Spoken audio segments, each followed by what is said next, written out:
Straight ahead on CCX News, a headache for homeowners, a common plumbing issue with this week's deep freeze, and what you can do to prevent it. Plus, our interview with House Speaker Melissa Hortman, we asked the Brooklyn Park lawmaker how she's balancing her leadership role with the demands of representing her district. And later, tidying up part 2, how the push to get organized this time of year has a significant impact on local resale shops. CCX News starts right now. Hello everyone, and thanks for joining us. The Polar Vortex is freezing pipes across the metro, causing problems for homeowners, businesses, and schools. This is at North Hennepin Community College in Brooklyn Park. The school had to close its Center for Business and Technology building when a sprinkler line burst. It caused flooding and power problems all throughout the building. Thursday, classes were moved to temporary locations around campus. As we went to air, the college wasn't sure yet if they'd be back able to get the building open by Friday. The Polar Vortex is giving some homeowners a 1-2 punch. Reporter Sonia Goen shows us why thawing ice is doing damage to pipes. It's been a busy 24 hours for A Arts and Tim's Plumbing in Osseo. Well, we've just started getting the calls now. Plumber Mark Moigan was called to this house after the homeowner noticed water was not coming out of the faucets. We're going to be repairing a broken water pipe under the front step. The water pipes are located inside an old well room. The area was blocked off by a bookcase, preventing any heat from getting in. This front step area gets really cold when it's this cold. The homeowner tried to fix the problem herself by thawing the pipe with a hairdryer. Thawed out right here, then water started spraying at her. Situations like this can happen when pipes freeze. That water expands inside the pipe and has nowhere to go. Right where my finger is right there is the split open copper pipe. The Osseo plumber is now replacing the old pipe and moving it away from the cold concrete. He says problems like this often go unnoticed until it's too late. The water stops flowing, but if you're not home or you don't use that particular sink in that area of the house, you won't know it's froze and broke until it thaws out, and then the water starts pouring. Mark says simply opening kitchen cabinets during extremely cold weather can prevent pipes from bursting. Saving the catastrophe in the future. Sonia Goins, CCX News. You can also protect pipes by wrapping them with heat tape, and another tip is to let the water run at the lowest faucet in your home with a stream no bigger than a pencil. Local emergency departments have seen a significant increase in visits due to the severe cold. From Monday through Wednesday, North Memorial Health Hospital in Robbinsdale saw nearly 24 patients seeking assistance for injuries related to the cold, some of them frostbite cases. Last year, during the same time period, it was only 3 cases. It's a similar story at HCMC's Burn Center in Minneapolis, which had 13 admissions for severe frostbite and another 9 cases where patients were treated and released. A place away from the cold was really hopping on Thursday in Golden Valley. The new Brookview indoor play area was a popular place to let kids release some of their pent-up energy. For parents and babysitters with 4 days of canceled school, it has been a long week, but they're making the most of it. They have been just bouncing off the walls and they want to get out and just play and meet some new people. You take it in stride, canceling a few appointments, changing things up, a little time in the house, a little too much time in the house. And probably a little too much TV too, said one parent. The Brookview indoor playground is open 7 days a week. The DFL regained control of the State House following the November election, and the new majority named Representative Melissa Hortman of Brooklyn Park as House Speaker.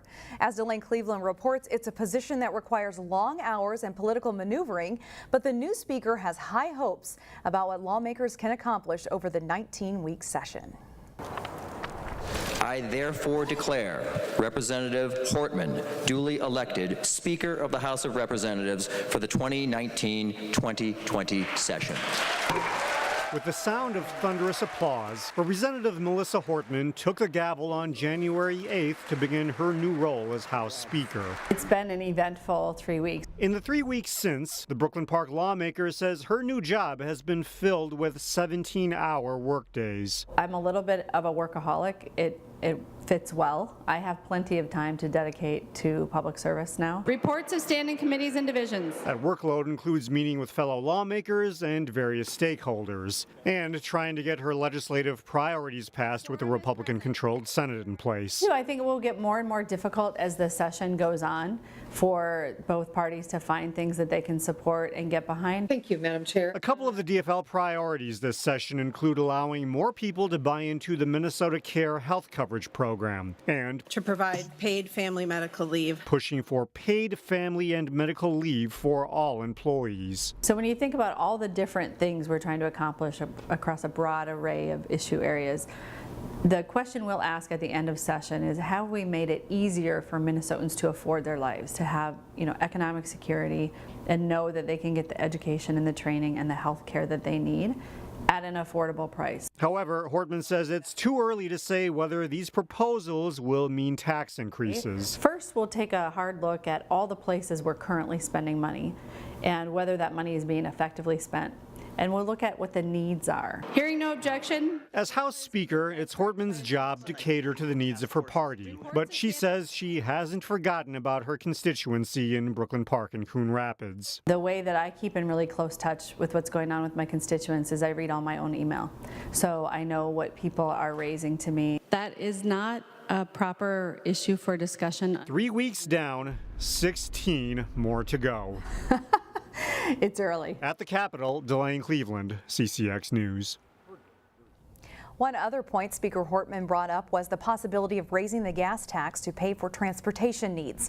The legislature hasn't raised the gas tax since 2008, and she says policymakers have a responsibility to make an adjustment to that, considering that asphalt costs more now than it did in 2008.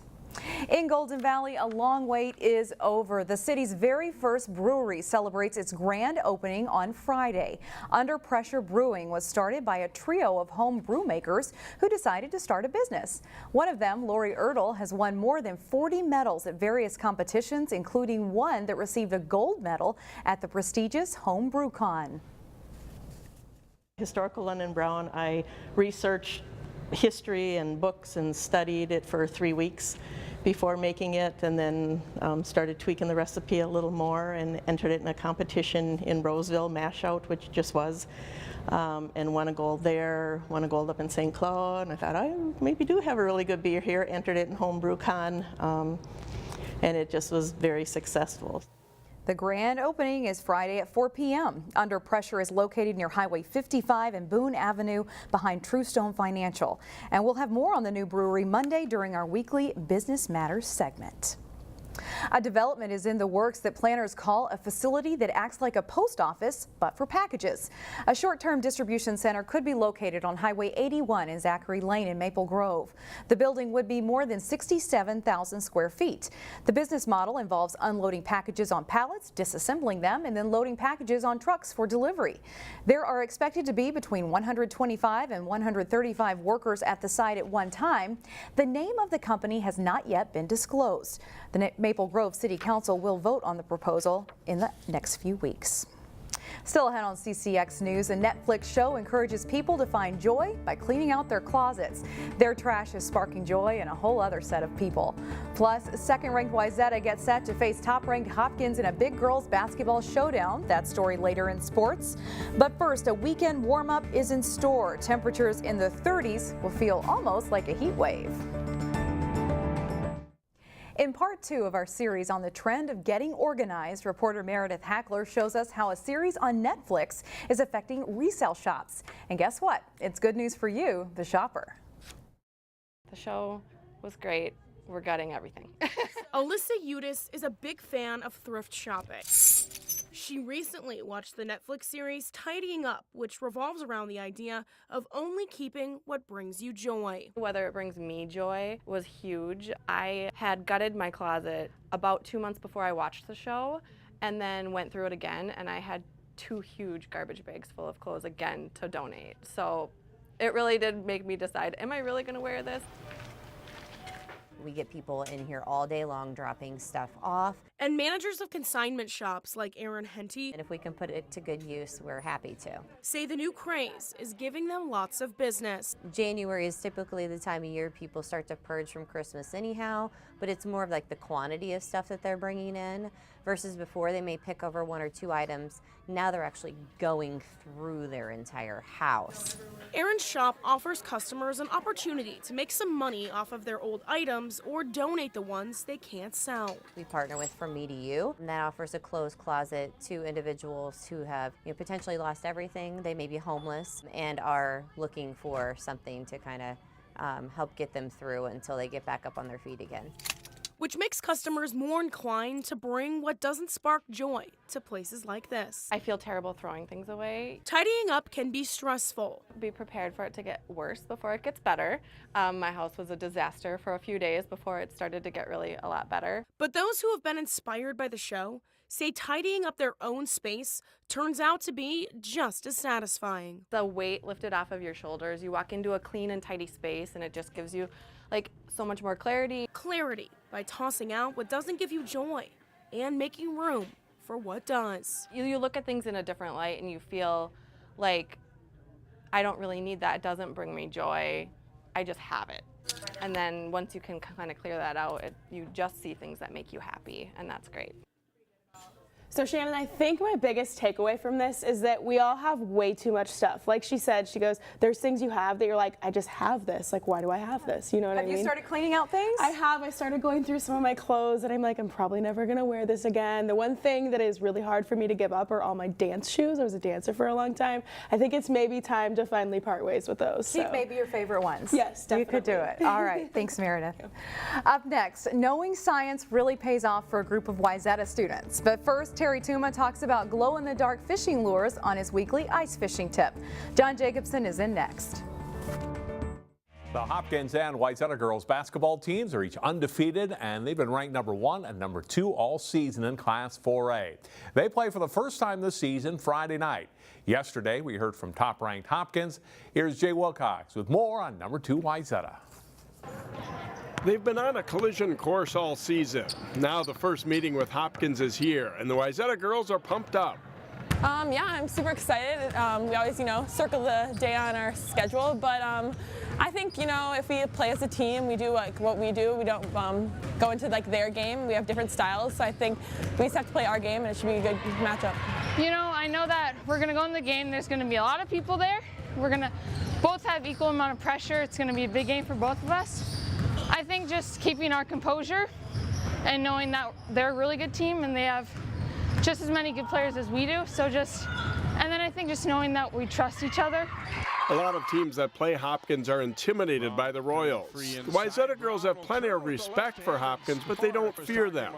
I think a lot of teams do have that intimidation. I've played against them many, many times, and not gonna lie, probably in 8th grade it was a little intimidating, but as I've grown older, it's just another basketball game.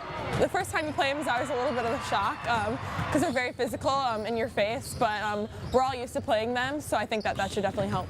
Hopkins is used to the limelight and being ranked number 1, but the past 2 seasons are really the first time that Wayzata's been in a spot like this. They're 18-0, but have gotten some tough tests lately, particularly against Maple Grove and St. Michael Albertville. St. Michael and Maple Grove, great teams. Both of them we knew coming in would be a tough battle, and it was, which I think really helped us, gave us kind of the diversity we needed. I mean, we want to be very well battle tested by March when you get to the playoffs, and so, we had a very, very good non-conference schedule. We still got a couple more big ones. Chaska, very good Park Center team. Friday's game isn't a playoff game, and both teams will still be in great position no matter the outcome. So the Trojans look at it as another chance to improve. At the end of the season is when the games do really matter, and so we want to be playing our best basketball at that time, and if these games are a learning experience for us, that's good too. It's a marquee game, and Wayzata's ready to see how they match up. Jay Wilcox, CCX Sports. Thanks, Jay. That game is part of a doubleheader. The Wayzata and Hopkins boys is also a great matchup at 5:30 p.m. Friday, followed by the girls game at the Lindbergh Center at Hopkins High School Friday night. Glow-in-the-dark lures, or just called glow lures, have become increasingly popular in the last few years. Terry Tuma talks about the applications for their use during the winter months in this week's CCX Sports Ice Fishing Tip.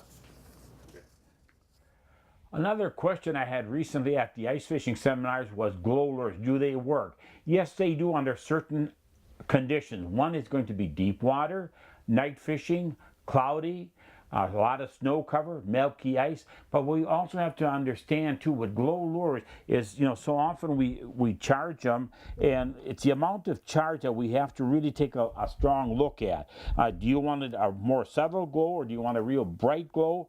As you can see here, we've got a sort of a neutral glow, if you will. And what you also have to relate to here is that not all glow works all the time. There's so much emphasis on glow, glow, glow. If you're not catching fish on glow, you have to try something else, or vice versa.